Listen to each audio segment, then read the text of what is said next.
윤석열 대통령은 국정에 관심이 없으실 테니 한덕수 총리, 최상목 기획재정부 장관에게 묻습니다. 요즘 밤에 잠이 오십니까? 민생과 경제가 엉망입니다.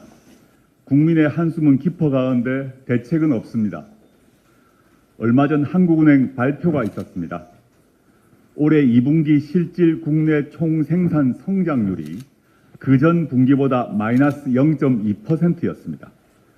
분기 성장률이 마이너스인 것은 코로나19 영향을 받던 2022년 4분기 이후 처음입니다. 나라 살림살이는 더 심각합니다.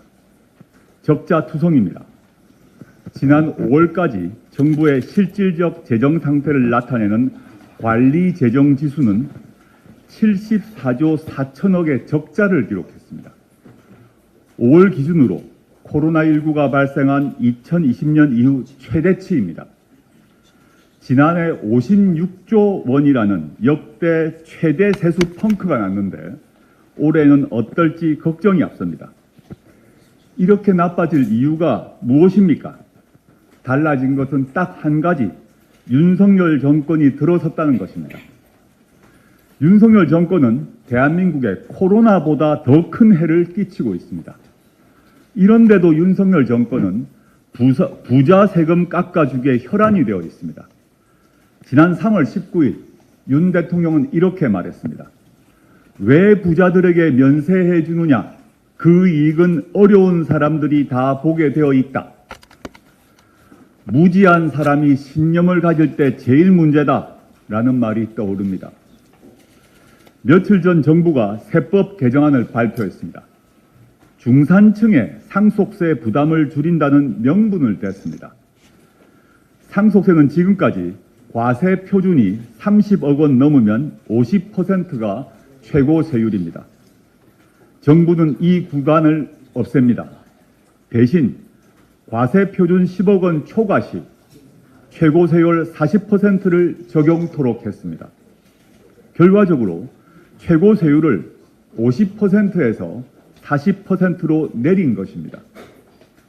최저세율 적용 구간은 2억 원 이하로 올리고 자녀 공제 금액은 5천만 원에서 5억 원으로 10배나 확대됩니다.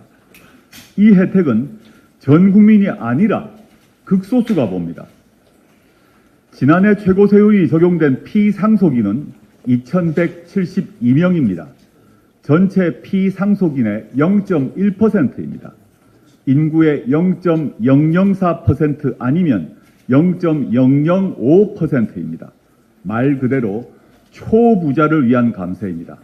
이래놓고 중산층을 위한 감세라고 대국민 사기를 칩니다. 두 자녀 부모가 17억짜리 아파트를 물려줬을 때 상속세는 얼마일까요? 0원이 됩니다. 자녀 1인당 각 5억씩 공제 10억, 배우자 공제 5억, 기본 공제 2억으로 총 17억을 공제받게 됩니다. 17억짜리 아파트를 물려받고 내야 하는 상속세가 없어집니다. 세후 연봉 5천만 원인 두 젊은이가 17년 동안 한 푼도 쓰지 않고 벌어야 할 금액을 땀 한 방울 흘리지 않고도 벌게 해주는 그야말로 부의 대물림을 더 쉽게 해준 것입니다. 상속세는 애초부터 부자가 내는 세금입니다. 지난해 상속세 과세 대상은 19,944명입니다. 상속받은 모든 사람 중 6.5%에 불과합니다. 윤석열 정권은 이런 부자들 세금은 악착같이 깎아줍니다.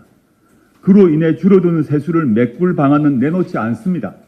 결국 이래서 돈 번 사람들을 쥐어짤 수밖에 없습니다. 지난해 전체 세수에서 직장인이 내는 근로소득세 비중을 아십니까? 17.2%로 2013년 이후 가장 높았습니다. 작은 정부를 추구한다고요? 서민 약탈, 국민 착취, 가렴주구 정부입니다. 윤석열, 김건희 부부가 대통령직을 얼마나 알뜰하게 써먹는지 잘 알 수 있습니다. 대통령이 돼서 상속세를 확 깎아줍니다. 추후 장모의 유산을 김건희 씨가 상속받을 때 세금이 대폭 줄겠지요. 장모는 부동산 자산만 수백억 대를 갖고 있다고 합니다. 세금 정책은 다름 아닌 윤석열, 김건희 부부의 이익을 위해 설정되고 있는 것입니다. 조국혁신당은 국회에서 이번 세금 개편안 문제점을 파헤치겠습니다. 김건희, 윤석열 공동정권이 나라 곳간을 비우면서 자기 부부와 부자 배만 불리지 못하도록 막겠습니다. 다른 야당의 관심과 동참을 촉구합니다. 이상입니다.